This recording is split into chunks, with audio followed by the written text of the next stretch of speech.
योग क्या है? क्या एक स्वस्थ शरीर, एक शांत दिमाग, एक समृद्ध मस्तिष्क की कुंजी, या और भी बहुत कुछ? दरअसल अगर आप इसे अपने जीवन में समाहित करने चले तो बेहद सरल, परिभाषा समझने चलें तो बहुत गूढ़ हो जाता है।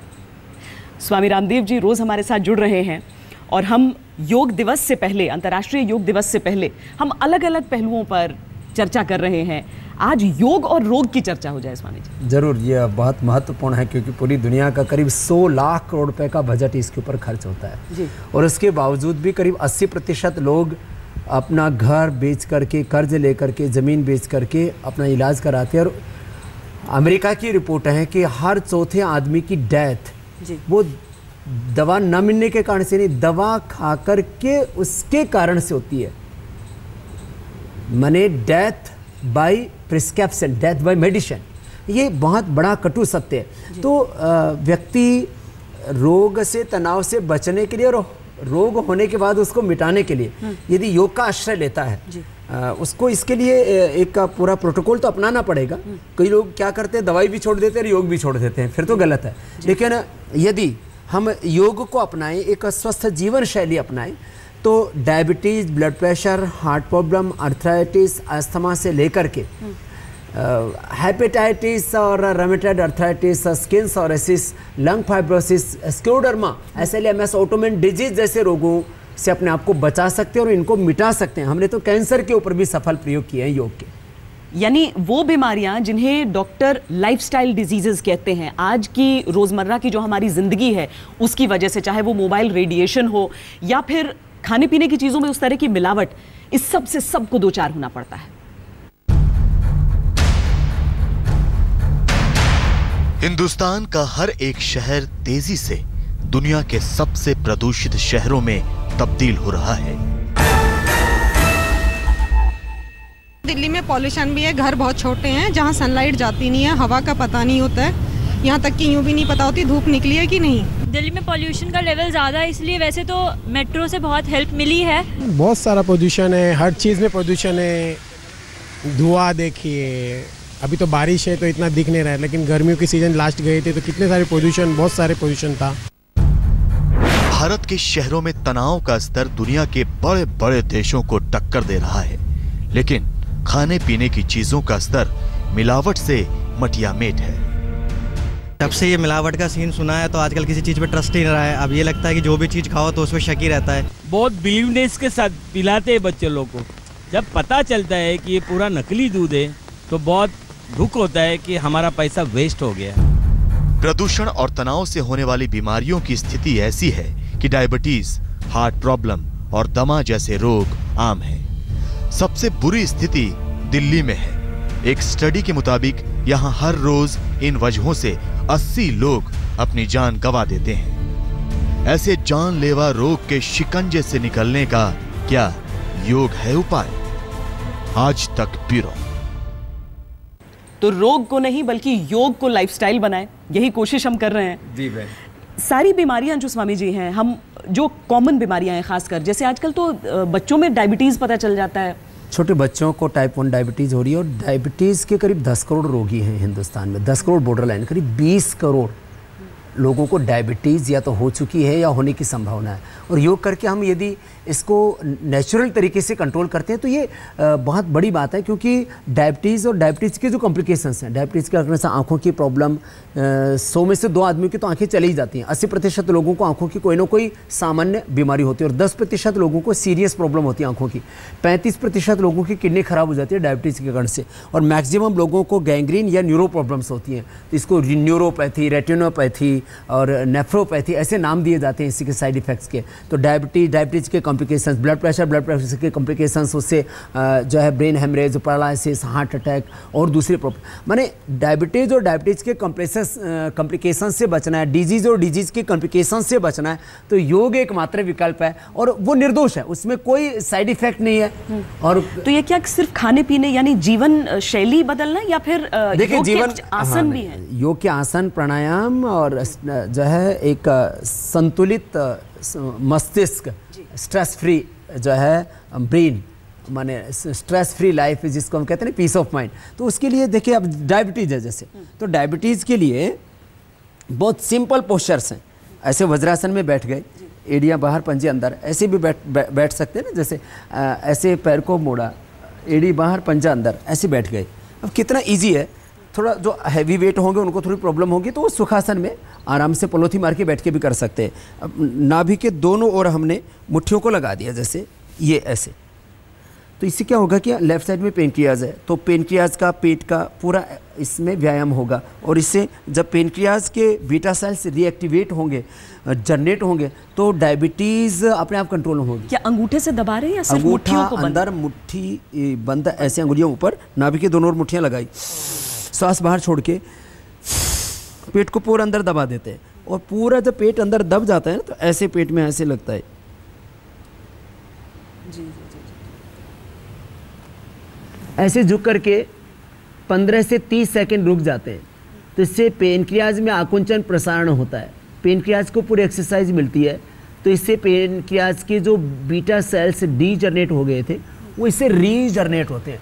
ऐसे इसको 3 से 5 बार कर सकते हैं। और एक ऐसे सीधे बैठ करके, नीचे भी ना बैठ जाए तो कुर्सी पर बैठ करके कपालभाति प्राणायाम कर लिया, अनुलोम विलोम 2 ही प्राणायाम कर लें, क्योंकि प्रत्येक सेल के अंदर माइटोकॉन्ड्रिया में एनर्जी हमारी पैदा होती है, और वहाँ ग्लूकोज और ऑक्सीजन दोनों बर्न होते हैं, तब जा करके शुगर बैलेंस होती है। तो ऑक्सीजन मिलना बहुत ज़रूरी है। तो ऑक्सीजन या तो लंबे सांस लें, या फिर जो साइंटिफिक ब्रीदिंग है तो ये, इससे स्ट्रेस भी दूर होगा, प्रोलैक्टिन, कार्टिसोल, एसीटीएच डाउन जाएंगे।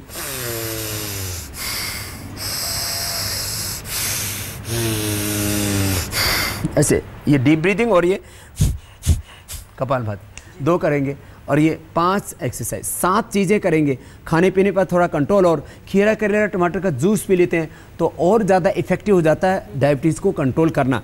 और एक ये हाथ में पॉइंट होता है, बाएं हाथ में यहाँ पर ऐसा दबाने मात्र से पेनक्रियाज के बीटा सेल्स रीएक्टिवेट होते हैं। ये पेनक्रियाज का पॉइंट हमारे शरीर में बैठे कर सकते कोई भी कर सकता है ना, कभी भी, खाने के 1 घंटे बाद और दिन में कभी भी। तो ये ऊर्जा के केंद्र होते हैं हमारे शरीर के अंदर।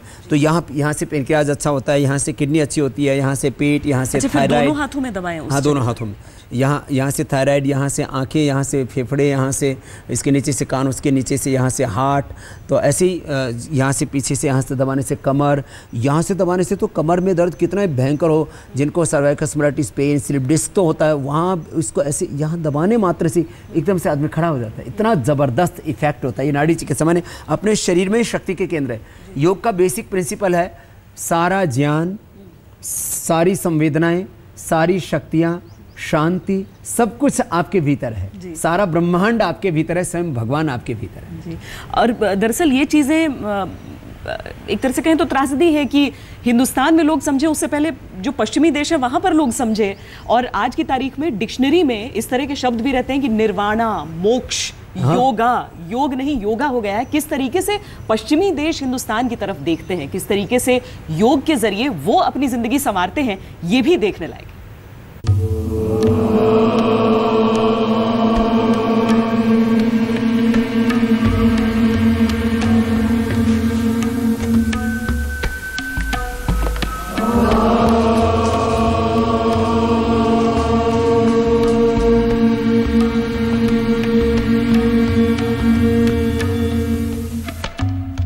शांति और सुकून की तलाश में पूरी दुनिया भारत की ओर ही देखती है, कभी धर्म से जुड़कर,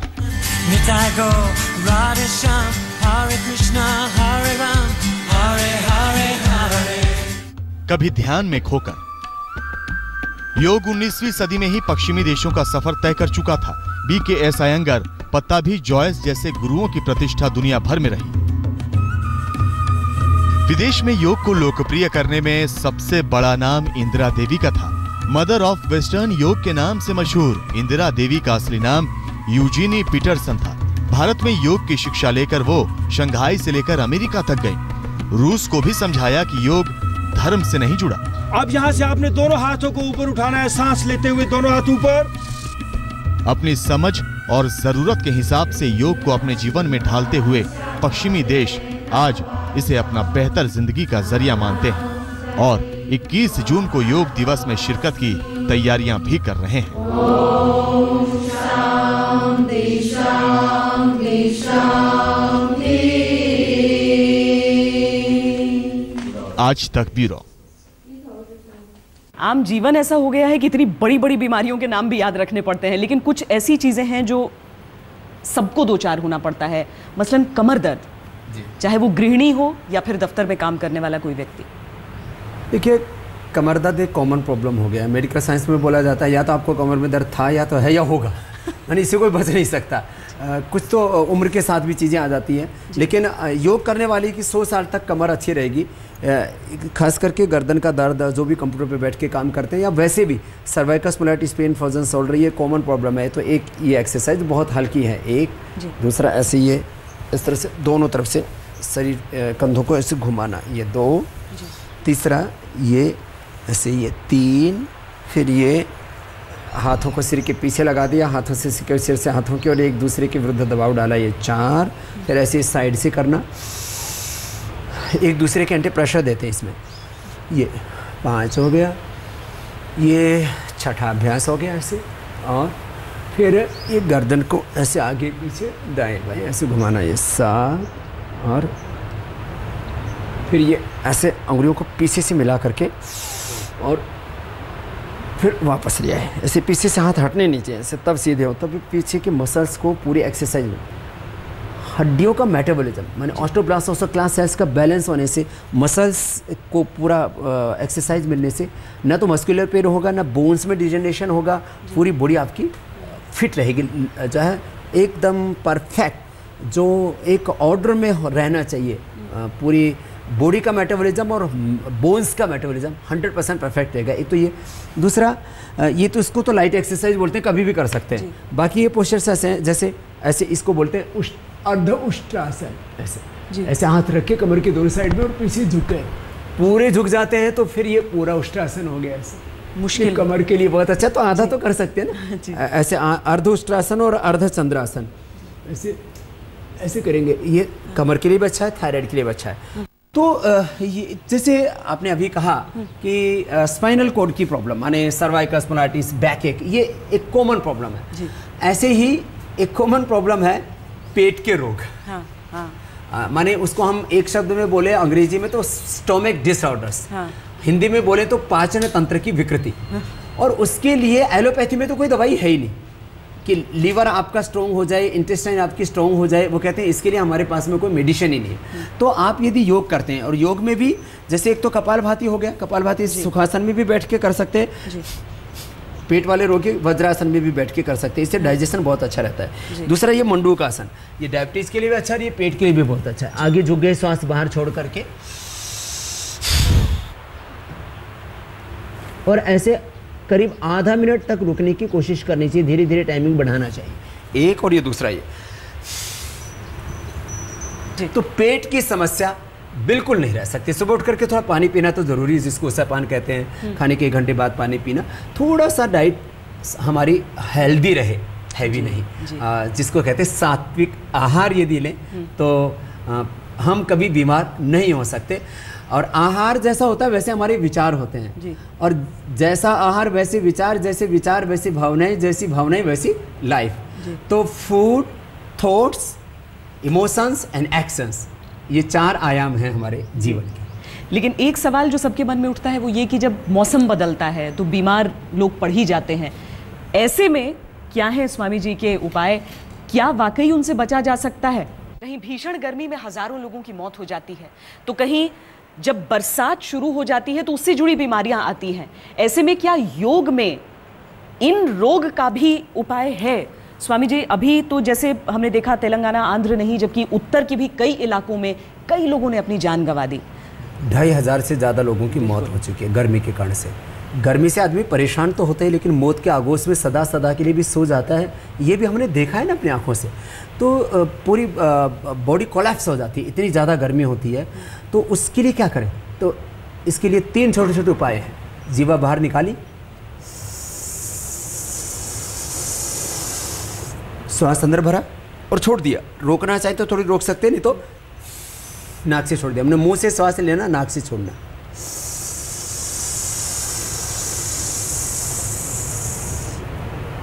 चोंच की तरह जीभ बन गई, अंदर थोड़ा श्वास लिया धीरे धीरे और नाक से छोड़ दिया। पूरा शरीर ठंडा हो जाता है, पानी की कमी दूर हो जाती है और पूरी बॉडी का एनर्जी लेवल बढ़ जाता है। सुबह में किया या किसी तो कभी भी कर सकते हैं, जब भी गर्मी लगे तभी भी कर सकते हैं। और सुबह सुबह एक बार कर लिया तो दिन भर गर्मी लगेगी नहीं। अच्छा। मैंने तो ये देखा है, मैंने -20 डिग्री पर भी योग किया है। आपको हमने हमेशा इन्हीं वस्त्रों में देखा है, चाहे गर्मी हो चाहे ठंड हो। वही मैं आपसे कह रहा था कि ऐसे तो जो 2-4 डिग्री का टेम्परेचर होता है उसमें तो हम रहते ही हैं। मैंने -20 डिग्री पर भी चाइना बॉर्डर पर मैं गया था, वहाँ पर भी इन्हीं कपड़ों में था। और राजस्थान में एक बार मैं जैसलमेर में था, एक बार राजदेसर, वो बहुत भयंकर गर्मी, माने 52 उस दिन टेम्परेचर था और मैं योग करवा रहा था, कोई दिक्कत नहीं। पहले आप ये 3 प्राणायाम कर लीजिए, शीतली, दूसरा शीतकारी, दांत बंद होठ खुले हुए और ऐसे सांस लेते हैं।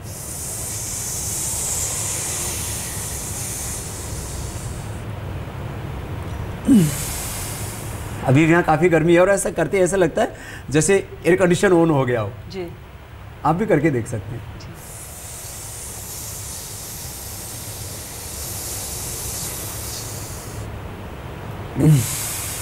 नाक से छोड़ दी, एकदम ठंडक लगती है शरीर के अंदर। तो ये शीतली और ये इसका नाम है शीतकारी। बहुत धन्यवाद स्वामी जी। उम्मीद है कि सभी लोगों को इस तरह की बीमारियों से दो चार होना पड़ता है और इस तरह के उपाय अगर हों कि आपको दवाइयों से बचा लें तो इससे बेहतर क्या हो सकता है। बीमारी से बच जाएं आप, इस तरह की जानलेवा बीमारियां हैं, सबको अगर इसका सही तरीके से पालन करें। पहले तो योग का और जड़ी बूटियों का, तुलसी है, गिलोय है, एलोवेरा है, सबको ज्ञान होता था और ज़्यादा नहीं तो अपने घरों में गमले में ही लोग लगा के रखते थे। अभी भी ये दोबारा गिलोय को भी गमले में लगा सकते हैं, गिलोय को गमले में लगा सकते हैं, तुलसी को, एलोवेरा को, और इसी से ही अपने आप को प्रोटेक्ट कर सकते हैं। तो प्रकृति हमारी माँ है, वो हमारी रक्षा करती है। बहुत धन्यवाद। आज के लिए इतना ही। देश और दुनिया की बाकी खबरों के लिए आप देखते रहिए आज तक।